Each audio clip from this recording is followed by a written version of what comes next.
Hello foodies, welcome back to my channel cook with me. Hi అండి, ఈరోజు వచ్చేసి నేను ఇంకొక వేలో చికెన్ బిర్యానీని ఎలా చేయాలో చూపించబోతున్నాను. ఎందుకంటే నేను ఆల్రెడీ ఒక చికెన్ బిర్యానీ చేశాను. సో ఇది వచ్చేసి ఇంకొక టైప్ అనమాట. సో నేను చాలా టైప్స్ చికెన్ బిర్యానీ చేస్తాను, అందులో ఇది ఒక chicken biryani. What a colourful biryani! మనకు బిర్యానీ అంటేనే ఒక ఎమోషన్ అండి. సో బిర్యానీ ఎలా చేసుకోవాలో చూసేద్దాం. Let's get started in to the video. ముందుగా ఒక కడాయిని తీసుకోండి. ఆ కడాయిని తీసుకున్న తర్వాత ఆ కడాయిలో మనము ఒక కప్ పెరుగు తీసుకోండి. అంటే ఒక 350 ml ఆఫ్ కర్డ్ తీసుకుంటే ఓకే. ఇప్పుడు మనకి 1/2 లీటర్ కాదు, 1/4 లీటర్ కాదు, మిడిల్లో తీసుకోండి. అంటే నేను 3/4 kg చికెన్కి క్వాంటిటీ చెప్తున్నా. సో దానికి ఏమేమి మసాలాలు మిక్స్ చేసుకుంటున్నానో చూసేద్దాం.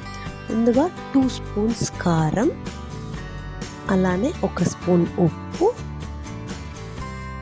1 స్పూన్ ధనియాల పొడి, మరియు 1/2 స్పూన్ మిరియాల పొడి, 2 spoons chicken masala, 1 spoon biryani masala, 1 spoon garam masala, 1/2 spoon పసుపు. వీటన్నింటినీ పెరుగులోనే వేసేసుకొని బాగా కలుపుకోవాలి. దీన్ని చాలా స్మూత్గా ఉంటుందండి ఈ మసాలా మనకు. ఎందుకంటే మనము కర్డ్ని ముందే స్మూత్ చేసేసుకున్నాం కాబట్టి చికెన్కి పెరుగు అనేది కనిపించకుండా ఉంటుంది అనమాట. సో మనము ఈ విధంగా మొత్తం కలుపుకొని ఇందులో ఒక ఫుల్ నిమ్మకాయ రసాన్ని వేసుకోవాలండి. ఫుల్ నిమ్మకాయని పిండుకొని ఆ రసంని ఇందులో వేసుకొని దాన్ని కూడా బాగా కలిసే విధంగా కలుపుకోవాలి. దీన్ని మొత్తం బాగా కలుపుకున్న తర్వాత నేను వచ్చేసండి 3/4 kg చికెన్ తీసుకుంటున్నాను. ఇక్కడ నేను విత్ స్కిన్ తీసుకుంటున్నానండి. మీ ఇష్టం, వితౌట్ స్కిన్, బోన్లెస్ ఎలా అయినా తీసుకోండి. మొత్తం నేనైతే ఇక్కడ 3/4 kg quantity of chicken biryani చేస్తున్నాను. సో దీన్ని మొత్తం ముక్కలకి బాగా ప్రతి ఒక్క ముక్కకి అంటుకునేలాగా బాగా మిక్స్ చేసుకొని దీన్ని 20 మినిట్స్ మ్యారినేట్ చేసుకోవాలండి. అంటే మనం బిర్యానీ చేసుకోవడానికి ముందుగానే ఒక 20 మినిట్స్ ముందుగానే దీన్ని నానబెట్టుకొని పక్కన పెట్టేసుకోండి, మూత పెట్టేసుకొని.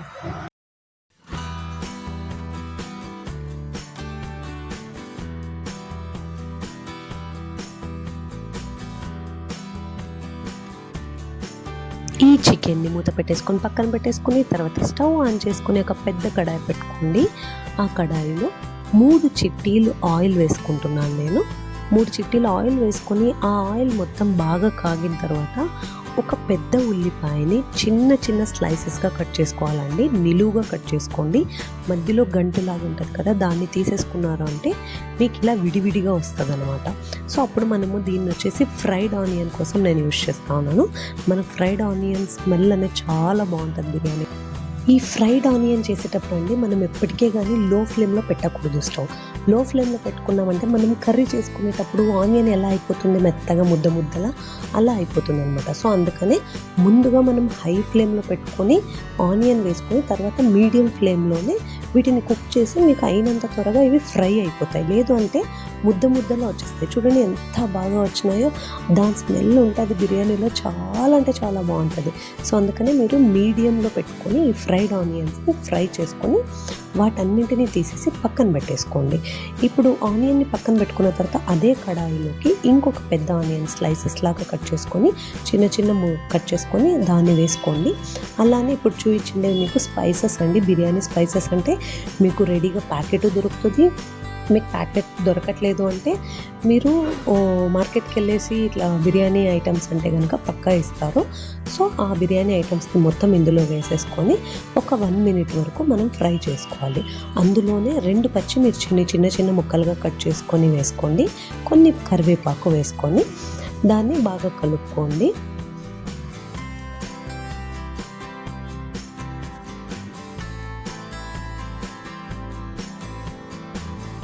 అయ్యయ్యో, నేను అల్లం వెల్లుల్లి పేస్ట్ వేసిండేది షూటే కాలేదు. ఓకే, 1 స్పూన్ అల్లం వెల్లుల్లి పేస్ట్ కూడా వేసుకోండి.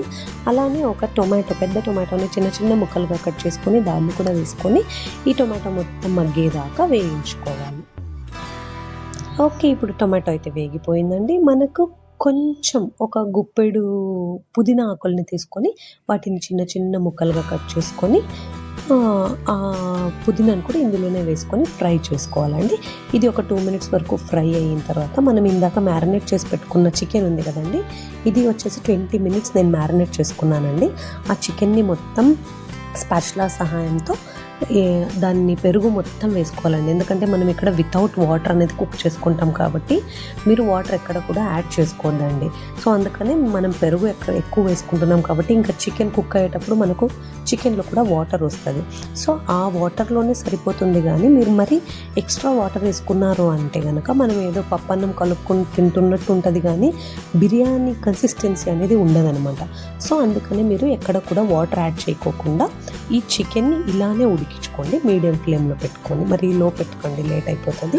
సో మీడియం ఫ్లేమ్లో పెట్టుకొని ఒక 80% వరకు చికెన్ ఉడికించుకుంటే చాలండి. మరి ఫుల్గా ఉడికించుకోవద్దండి. ఎందుకంటే మనకు బిర్యానీ అన్నప్పుడు అది కలుపుకునేటప్పుడే మనకు పీసెస్ అన్నీ ముక్కలుగా వెళ్ళిపోతాయి అన్నమాట. సో ఎవరికి ఏ ముక్క కూడా రాకుండా పోతుంది. సో అందుకని మీరు దీన్ని ఒక 80% ఉడికించుకోండి. తర్వాత మనం అంతా దమ్ముకి పెడతాం కదా లాస్ట్లో, సో అప్పుడు మనకి ఇది ఉడికిపోతుంది అనమాట. మరీ మెత్తగా ఉడికించుకోకండి. సో ఇప్పుడు చికెన్ అయితే ఉడికిపోతూ ఉందండి. సో ఇంకా నేను స్టవ్ ఆఫ్ చేసుకొని దీన్ని పక్కన పెట్టేసుకుంటున్నాను. మూత పెట్టుకొని పక్కన పెట్టేసుకుందాం.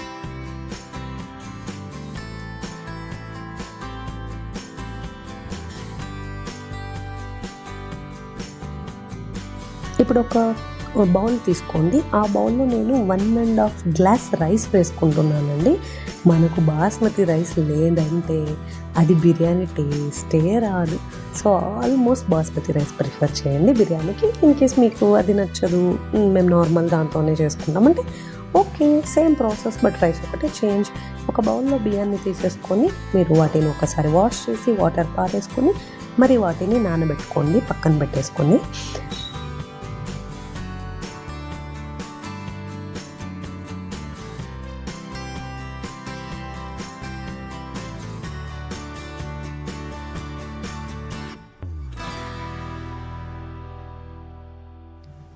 తర్వాత మరి స్టవ్ ఆన్ చేసుకొని ఒక పెద్ద పాత్రలో ఒక హాఫ్ వరకు మంచినీళ్ళు తీసుకోండి. మంచినీళ్ళు తీసుకొని అది స్టవ్ పైన పెట్టేసుకొని ఒక స్పూన్ నెయ్యి వేసుకోండి. అందులో ఒక స్పూన్ నెయ్యి వేసుకొని అలానే స్పైసెస్ అనమాట, ఎక్కువ వేసుకోవద్దండి స్పైసెస్. మనం ఆల్రెడీ కర్రీకి వేసుకున్నాం కాబట్టి ఇందులో వేయాల్సిన అవసరం లేదు. సో బిర్యానీ ఆకు మీరు ఆ స్పైసెస్ ఇందులో అయినా వేసుకోవచ్చు, దాంట్లో అయినా వేసుకోవచ్చు. బట్ దాంట్లో వేసుకుంటే ఏమంటే చికెన్ మొత్తానికి కూడా మనకు ఆ టేస్ట్ అనేది బాగా తగులుతుంది. మీరు రైస్లో వేసుకున్నారంటే ఆల్మోస్ట్ ప్రతి ఒక్క రైస్లోనే వేస్తారు. మనకు ఆ రైస్లో స్పైసెస్ అనేవి ఓన్లీ రైస్ మీదనే ఉంటుంది కాబట్టి మనకు రైస్లో కాకుండా నేను కర్రీలోనే వేసుకోవడానికి ప్రిఫర్ చేస్తాను. సో దీన్ని మొత్తం వాటర్ అంతా ఉడికిన తర్వాత మనం రైస్ వేసేసుకొని, ఇది కూడా సేమ్ ప్రాసెస్ అండి. మనకు 80% ఆఫ్ రైస్ మాత్రమే ఉడకాలన్నమాట. మనకు కంప్లీట్ రైస్ ఉడకనివ్వకండి. ఎందుకంటే మనం బిర్యానీకి అది మొత్తం దమ్కి పెట్టినప్పుడు కానీ మూత పెట్టేసుకొని పెట్టుకున్నప్పుడే మనకు రైస్ అనేది ఉడికిపోతుంది అనమాట. సో అందుకనే మీరు 80% ఆఫ్ రైస్ని ఉడికించుకొని ఇలా ఈ సొండిగిలు తీసేది ఉంటుంది కదండి, దాని సహాయంతో మీరు మరీ వంచకండి. వంచినారంటే ముద్ద అయిపోతుంది ఆ హీట్కి. సో అందుకని ఇలా సపరేట్ రైస్ని స్ట్రైనర్ సహాయంతో తీసుకొని మీరు ఇంకొక బౌల్లో వేసి పెట్టేసుకోండి.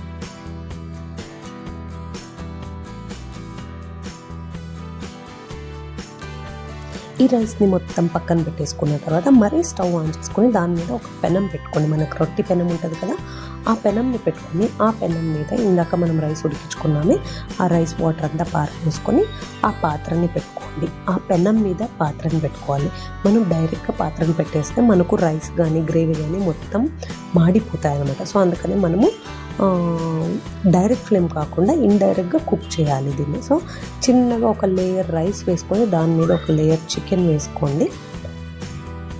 ఒక లేయర్ చికెన్, ఒక లేయర్ రైస్, ఒక లేయర్ చికెన్, ఒక లేయర్ రైస్, ఇలా ఒక 2 లైన్స్ అయిన తర్వాత మనం ఇప్పుడు సెకండ్ లైన్ వేసుకునేటప్పుడు కొంచెం లావుగా వేసుకోండి రైస్. సో ఇప్పుడు రైస్ ఒక లేయర్ వేసుకున్న తర్వాత ఇంకొక లేయర్ వచ్చేసి మనం చికెన్ వేసుకున్నాం. చికెన్ వచ్చేసి కింద మనం ఫస్ట్గా గ్రేవీ ఎక్కువ వేసుకోండి. ఎందుకంటే మనకి రైస్ అనేది మాడిపోతుంది, లేకపోతే గట్టిగా అయిపోతుంది అనమాట. సో అందుకని కింద ఆయిల్ పోయే విధంగానే వేసుకోండి. కిందనే ఆయిల్ ఎక్కువ వేసుకోండి.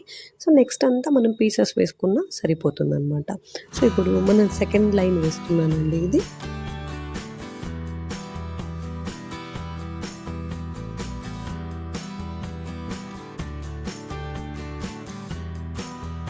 మరి ఇంకొక లేయర్ రైస్ వేసుకుంటున్నాను ఇప్పుడు.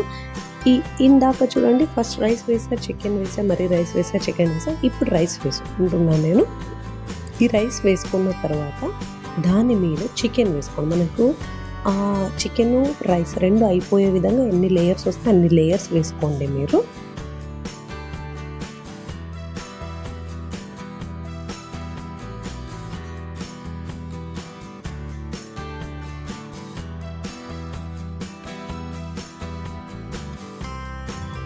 మనకు బిర్యానీ అంటే ఎందుకంత ఇష్టమో తెలియదు కానీ ఆ స్మెల్ ఎక్కడ వచ్చినా మనం నాన్ వెజ్ లవర్స్ అంటే బిర్యానీని అసలు తినకుండా మాత్రం ఉండలేరు. అసలు అంత ఇష్టం బిర్యానీ అంటే. దాని స్మెల్ కానీ ఇంకా మనం ఈ విధంగా దమ్ బిర్యానీస్, ఫ్రైడ్ ఆనియన్స్, పుదీనా అవన్నీ వేస్ట్ చేసామంటే మాత్రం చాలా అంటే చాలా ఇష్టపడతాం మనం. అందుకని నాకు బిర్యానీ ఆల్మోస్ట్ ప్రిఫర్ నాన్ వెజ్లో. సో ఇప్పుడు మనము రైస్ చికెన్ వేసుకున్న తర్వాత ఇంకా లాస్ట్ 2 లేయర్స్ ఉంది అన్నప్పుడు కొంచెం ఒక లేయర్ చికెన్ వేసుకున్న తర్వాత కొన్ని ఫ్రైడ్ ఆనియన్స్, కొన్ని పుదీనా ఆకులు, కొన్ని కట్ చేసి పెట్టుకున్న కొత్తిమీర ఇలా ఒక లేయర్ వేసుకోండి. దానిపైన మరి ఒక లేయర్ రైస్ వేసుకోవాలి. రైస్ని కూడా మనం ఆల్మోస్ట్ పైన మాత్రమే ఈ ఆకుల్ని వేసుకోండి, లేదంటే కింద మొత్తం ఉడికిపోతాయి అన్నమాట. సో అందుకని ఈ రైస్ని వేసుకుని లాస్ట్లో ఒక రైస్ మొత్తం వేసేసుకొని దాని మీద మరి ఇంకా మిగిలిన ఫ్రైడ్ ఆనియన్స్ ఉంటాయి కదండి, ఆ ఫ్రైడ్ ఆనియన్స్ ఒక లేయరు, పుదీనా ఒక లేయరు, కొత్తిమీర ఒక లేయర్, ఈ మూడింటిని ఒక్కొక్క లేయర్ వేసుకుంటూ మనం వాటిని లైన్ బై లైన్ వేసుకుంటూ రావాలన్నమాట.